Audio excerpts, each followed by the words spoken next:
Did Rose Anvil get duped? Or did they sell out? That's the real question. Now, today we're going to do a quick little review on some boots.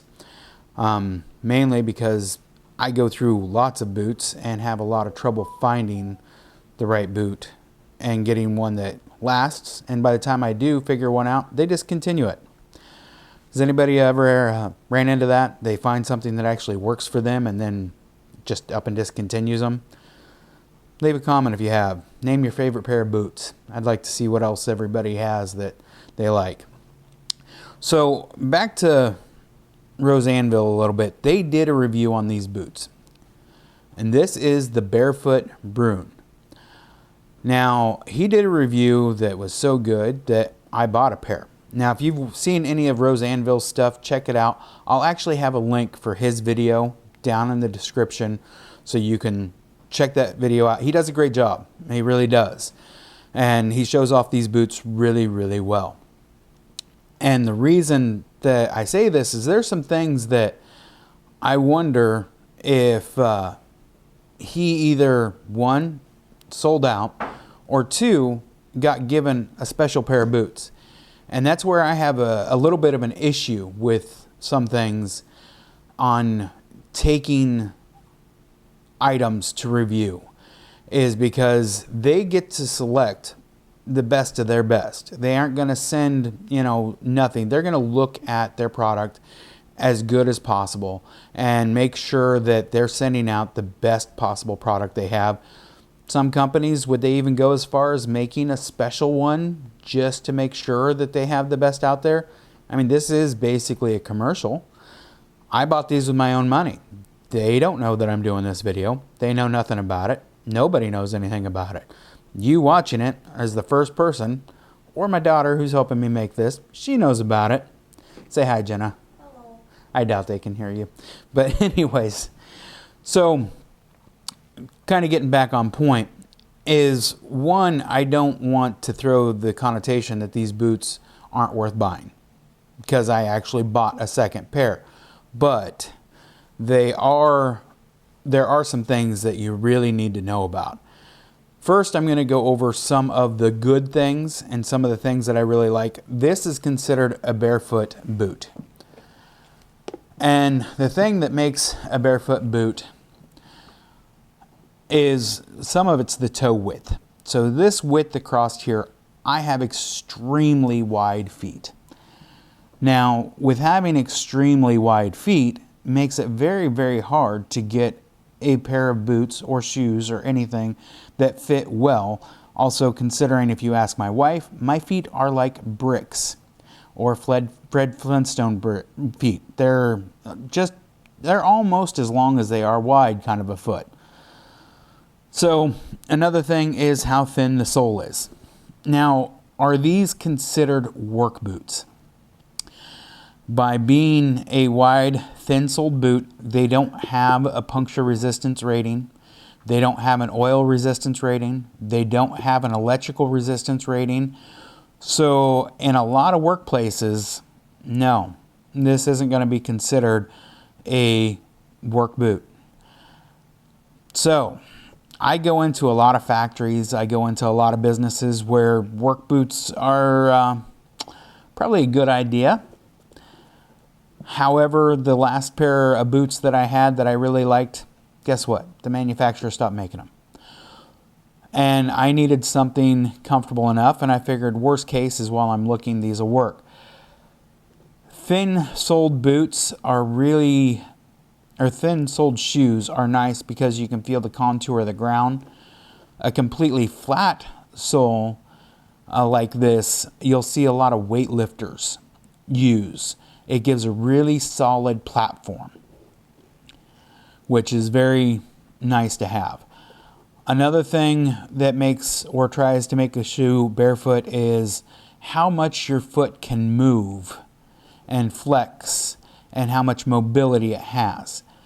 And that's where one thing that I know Rose Anvil missed was how this boot's designed. He said something about this cutout right here. That cutout right there is to allow for ankle mobility. It will flex and move so your ankle still has movement, and you can lace up above it and below it, which is a great design. I mean, they thought this out pretty well. Also, the tongue, I don't know if you can see, is actually split there, so it wants to naturally fold forward, which as far as flexibility, you know, see, it lines up right here where it folds forward with that. It's a real nice, you know, design. Unless you're going to tie your shoes and you happen to have a big belly in front of you, this always wants to flop down and makes it a challenge to tie your shoes. So something to be aware of, that this can get a little annoying on that front. However, get rid of the belly, get rid of the problem.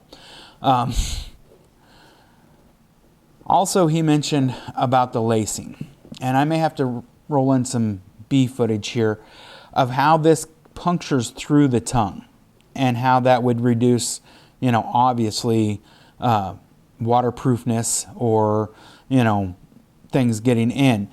There's a reason why this is done this way.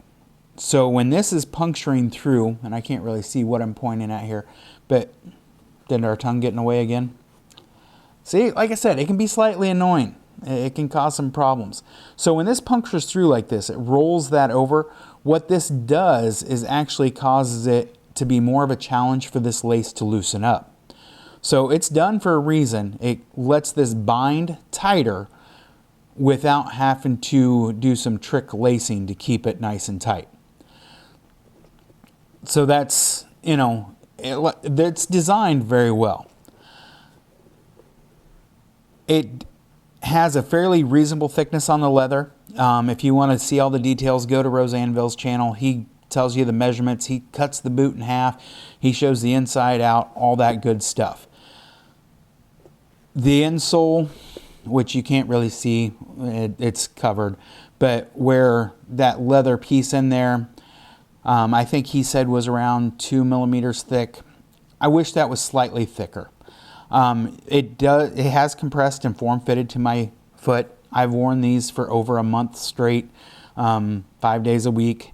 That's why I'm getting a second pair, because I like to have 2 pairs. I like to switch them out every other day, if at all possible. This back here has still held up very well. I'm a very heavy guy, almost 400 pounds, so I tear shoes down quicker than most people. So a pair of boots lasting a month, I know sounds kind of like that should last no matter what. I've tore down a pair of Timberland Pros in less than 2 weeks. Just to give you an idea, if it's too soft of a boot, I will destroy it. I can't have a super soft, cushy boot because it doesn't hold up to me. I'm on concrete and some adverse conditions a little bit, and it doesn't work. So the leather, especially on the back, has been holding up well. Even on the sides, I don't know if you can see how little it's rolled. I don't know if one of these rolled more than the other or not. Let's check the right one. I don't know if you can see any rolling through there or not, but usually this is where I start really breaking down a shoe, is to the outside. One neat thing that I noticed on these, and I don't know if you can, because of it being flat, because of it being a flat sole and the way that it's built, I always roll to the outside, but since there's no arch in here, it's a flat base, you can see that this boot's actually kind of starting to lean to the inside a little bit. This is the first pair of boots that's ever done that for me. Hence why I'm buying a second pair, is because of how comfortable they actually are for me. But you cannot get a barefoot style, a minimalist style shoe without having foot conditioning to actually withstand that force. You can't go from a 1-inch thick foam pad you're walking around on all the time to basically a thin piece of rubber. Your foot will get sore and tired and is not used to the impact. While we're talking about the rubber, let's go ahead and talk about the sole a little bit here. So this sole is fairly thin. You can feel rocks and stuff through it, but not to the point of any kind of pain. You can just feel you're stepping on something. It does slightly conform to that, but this does not move much at all. I can try pushing that in even with a good amount of force.